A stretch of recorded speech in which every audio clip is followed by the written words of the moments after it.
I cross-referenced the date with my own calendar. I had been in Boston for a client meeting. My blood ran cold. I kept scrolling. There were more. Payments for coffee, for movie tickets, for gas automobile, all disguised with cute emojis. All on days he was supposed to be at his shared art space or visiting his parents in New Jersey. They weren't just friends, they were living a parallel life, funded, in part, by the money he was borrowing from me. The anger was a physical thing, a hot coil tightening in my stomach. I moved on to Instagram, not their pristine, curated feeds, but the tagged photos. I spent hours sifting through the posts of their mutual friends, the artsy, bohemian crowd that had always treated me with a polite but palpable condescension. I found a group photo from a friend's barbecue 4 months before the breakup. Liam and I were both there. But in the background, almost out of frame, I saw it. His hand, resting ever so casually on the small of Jessica's back. It wasn't a friendly gesture. It was possessive, intimate. My heart hammered against my ribs.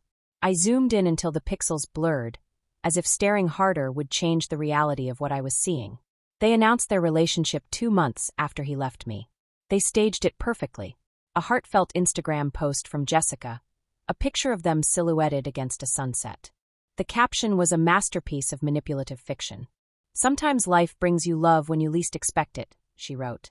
After my cousin's difficult breakup, Liam and I found solace in our friendship, and from that friendship something beautiful and unexpected blossomed. We've been taking things slow, out of respect for everyone involved. Sending nothing but healing light. The comments section was a sickening flood of support. "So happy for you. You deserve this. True love always finds a way. My family, my own blood," liked the post. My Aunt Carol even commented, "He's such a wonderful, grounded man. A perfect fit for your gentle soul, sweetie." They had not only stolen my fiancé, they had stolen my story, recasting me as the cold, materialistic ex-girlfriend from whom he needed to be rescued. They were the star-crossed lovers, and I was the obstacle they had bravely overcome. Their power was absolute because it was built on a foundation of my perceived flaws. Every success I had, every nice thing I owned, became evidence for their case against me. Liam, the struggling artist, and Jessica, the ethereal free spirit, were the heroes, authentic, poor, and in love. I was the villain, rich, shallow, and alone. Their engagement came 6 months later. It was announced at a family dinner, one I had pointedly not been invited to. My mother broke the news to me over the phone, her voice hesitant, laced with a pity I found more insulting than any accusation. "They're getting married at the Plaza," she said, the name dropping like a stone in my stomach. The Plaza Hotel. The epitome of old New York luxury and expense, a place Liam had once described as a monument to capitalist decay. The irony was so thick I could have choked on it. "How are they affording that?" I asked, my voice dangerously quiet. My mom hesitated. "Well, honey, it turns out Liam has been working on a new business venture with Jessica's father. Some sort of tech company. It's doing very, very well."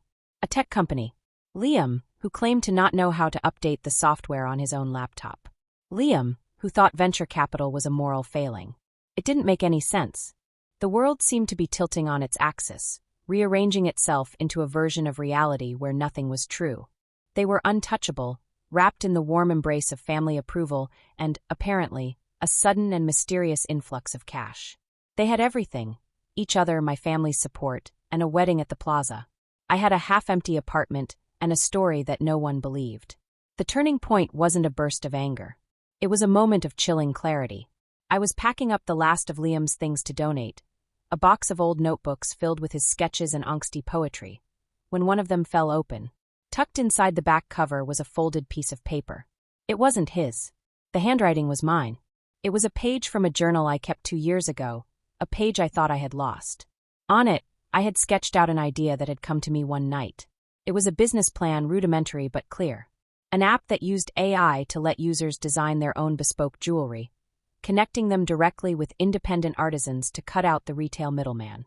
It was a passion project, a way to combine my love for design with my business acumen. I had been so excited about it. I had shown it to Liam, talked his ear off about it for weeks. He had been dismissive. "Another app, Chloe?